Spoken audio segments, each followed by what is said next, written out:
Ishaa says, what is the time for Tahajjud, and is it important to have a sleep before praying Tahajjud?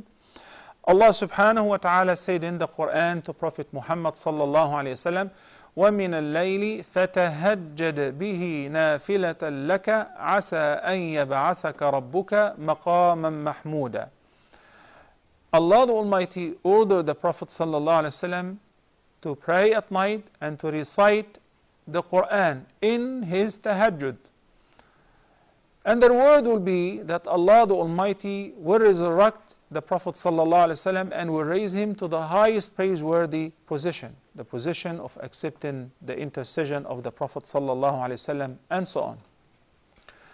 The night prayer is called Tahajjud, and it is called Qiyamul Layl, and it is not necessary to sleep in order to get up to pray so that it will be called Tahajjud. If you did not sleep at all and you prayed the night prayer, that is also Tahajjud.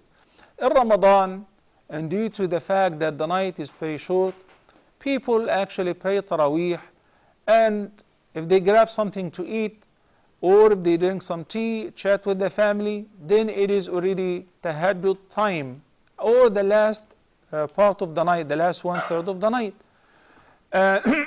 Then afterward is the suhoor and the adhan for Fajr. So one does not really have to sleep in order for his night prayer to be considered Tahajjud.